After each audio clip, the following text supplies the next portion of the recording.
Somewhere deep inside you, there's a quiet voice. You may hear it when the world falls silent. A whisper that says, "There's more to me than this." We live our lives chasing identities: student, parent, worker, dreamer, lover. But beneath all those roles lies something timeless, something real. Swiss psychiatrist Carl Jung believed that each human being carries an entire universe within, a realm of hidden forces, forgotten memories, and symbols that shape our every thought and emotion. He called this realm the unconscious, and he believed that only by exploring it can we become whole. This is the story of that journey, the journey to the true self. A journey that begins not out there, but in here. We are born pure, curious, alive, untouched by fear or expectation.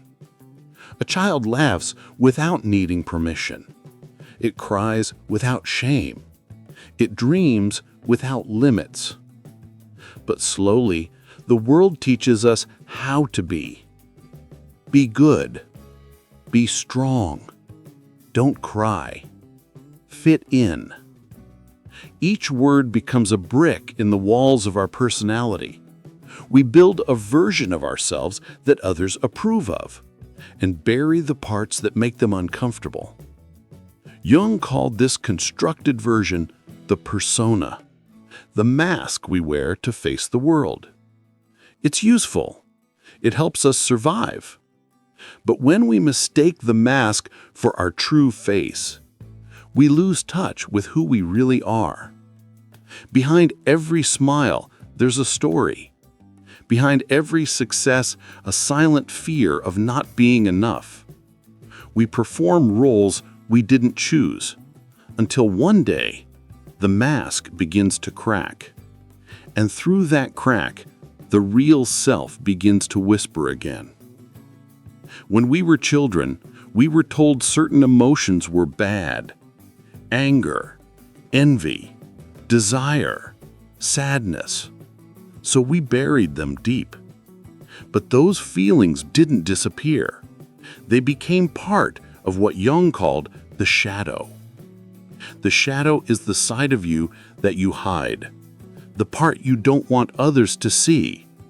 It holds your fears, your insecurities, your hidden impulses. But here's the secret Jung discovered. The shadow isn't evil. It's honest. When you reject it, it controls you. When you face it, it transforms you.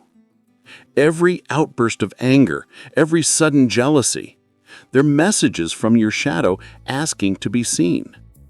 Jung wrote, "Until you make the unconscious conscious, it will direct your life, and you will call it fate." So the first step toward becoming whole is not to shine brighter, but to walk into the darkness and listen. You think you know other people, but what if I told you that every person you meet is a mirror reflecting back something about you? When you admire someone, you see a quality you wish to develop in yourself. When you despise someone, you often reject a part of yourself that you haven't accepted. That's projection, when the unconscious mind sees itself in others. So the people you judge most harshly may actually be your greatest teachers. Jung once said, "Everything that irritates us about others can lead us to an understanding of ourselves." So what if instead of asking, "Why is this person like that?" you asked, "What part of me is reacting to this?" The world changes when you realize you're not just seeing others, you're meeting yourself.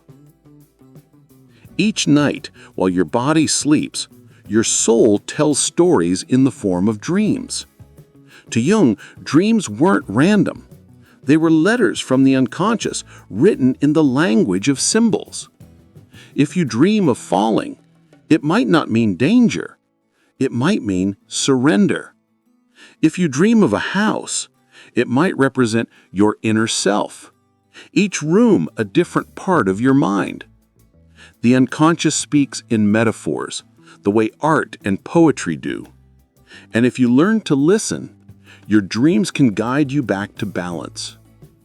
Jung himself kept journals of his dreams, illustrating them in what became the Red Book, a masterpiece of inner exploration. He believed that dream work was a dialogue between the ego and the soul, a conversation most people never have.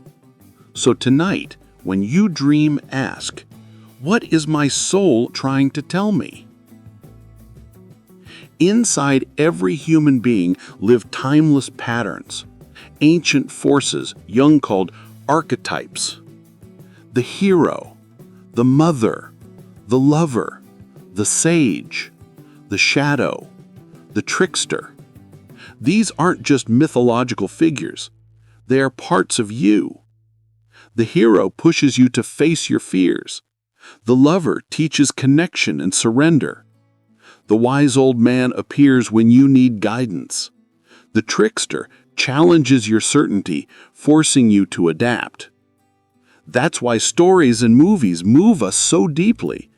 They awaken the archetypes within. When you cheer for the hero in a film, you're cheering for the part of you that's fighting to evolve. Jung believed mythology wasn't about gods out there, but about energies within. You are not just one person. You are a living myth. If the unconscious is an ocean, then the ego is the small boat that sails on its surface. The ego gives us identity. I am this person. But it also traps us. I am only this person. The ego fears what it can't control. It resists change. It wants certainty, approval, and control. But the unconscious doesn't obey those rules. It speaks in mystery, emotion, and intuition. When the ego learns to listen instead of dominate, we experience what Jung called self-realization. It's the moment when the ego realizes it's not the center of the universe, but part of a larger wholeness. You are not your thoughts. You are not your job. You are not your story. You are the awareness behind them, watching, learning, evolving. All of Jung's work points to one purpose: individuation. It's the process of integrating every part of yourself, the light and the dark, the conscious and the unconscious, into a unified whole. It's not about perfection. It's about truth. The path to individuation is rarely easy. It demands courage to face your fears, humility to accept your flaws, and love to embrace your broken parts.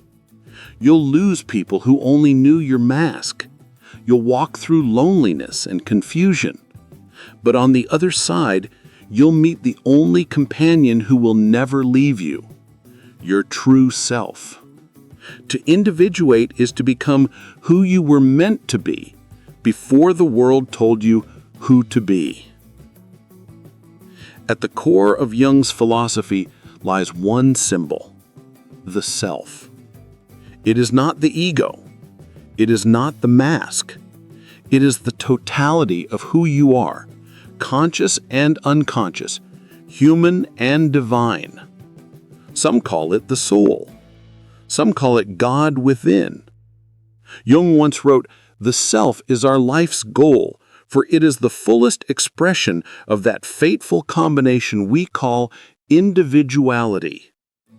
When you touch this center, you no longer feel lost in the world, because you realize you are the world, experiencing itself through human eyes.